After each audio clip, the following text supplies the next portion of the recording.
Hello and welcome to the Indian Classical Guitar Academy. Today we're going to share a clip from the new section of the Raag Bageshree course that's now out. This is another pattern from my guru Shakir Khan with a special approach to rhythmic phrasing. You can access this by becoming a member of the Indian Classical Guitar Academy. Thanks very much for watching and enjoy the video.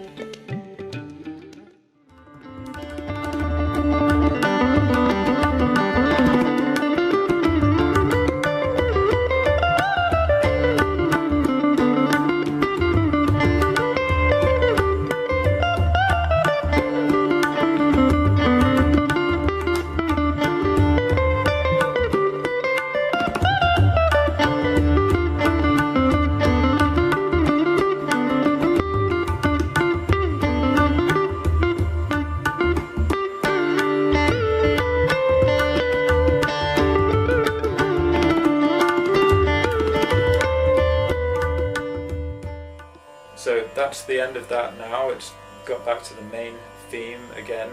So there's so many different patterns like this that Shakir has shown me. These two are some of the most musical, most interesting ones that have such a great melody to them. Some of the other parts that he showed me are much longer actually and more complicated, or they require more sustained, fast playing.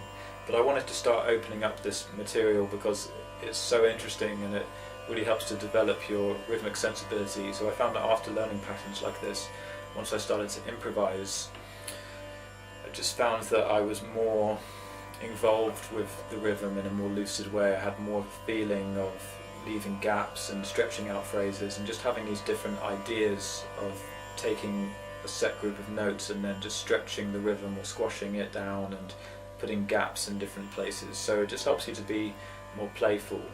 So yeah, I love this material. I'm really glad to start to teach it to you guys.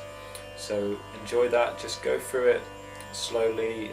Just make sure that you can do all of the different passages really well. If you're struggling with the timing and the speed, just play through each sequence. And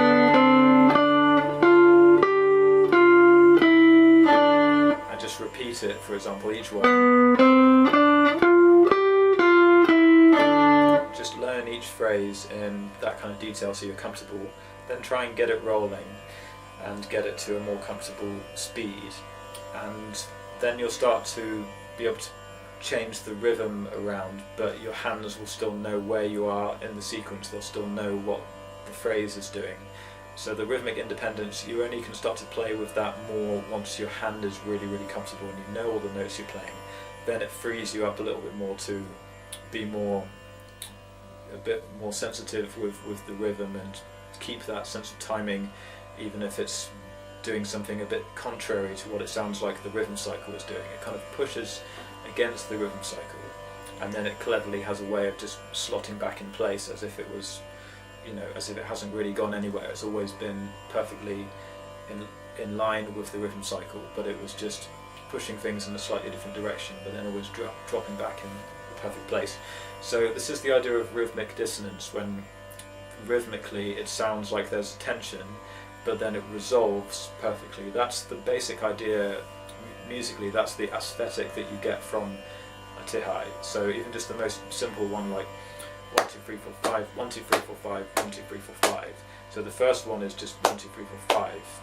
If I did that continuously, like 1 2 3 4 5, 1 2 3 4 5, 1 2 3 4 5, then that's like a Snoop Dogg song or something like that. That's just very simple. There's no tension to that. Whereas if you listen to the tihai version, 1 2 3 4 5, 1 2 3 4 5, then the second one is off. So 1 2 3 4 5, 1 2 3 4 5. It just starts and finishes off the beat, and then the last one comes back again. So 1 2 3 4 5, 1 2 3 4 5, 1 2 3 4 5. So that's a really common theme, that the first one will be in the right place, or will end where you expect it to end on the beat. Second one will land off the beat, and then the third one will land back on the beat. So it's got that dissonance to it in the middle, but then it resolves. So these patterns are sort of doing the same thing, but just on a much bigger scale, because they're much more varied, longer patterns, but essentially it's got that same kind of architecture built into it. It's just a much bigger expression of that. So I hope you guys enjoyed that, and I'll see you on another lesson. If you want to start one of these courses, you can buy them individually or you can subscribe monthly to access all of them. For subscribers, there will be new content every month, including live streams where we can answer your personal questions and go into more detail about applying this material.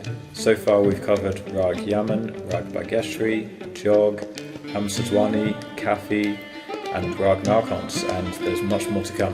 This body of work is a culmination of the 18 years experience I have as a guitar teacher, combined with the knowledge acquired through studying the sitar directly, and then adapting that material using the guitar techniques that suit this style best. To create these courses and gather the most authentic material possible, I work closely with other Indian classical musicians such as Manish Pingle and Gurdain Rayatt.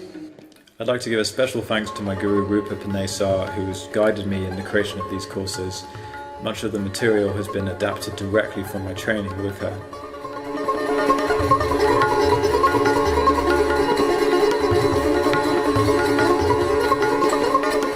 Also Shakir Khan, my guru, who's been inspiring me immensely and continues to shape how I approach the instrument and this incredible world of Indian classical music.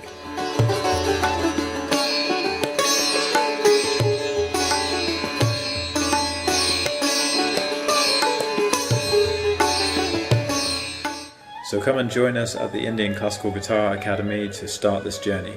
The first 50 subscribers will get a reduced price every month for the whole duration of their membership.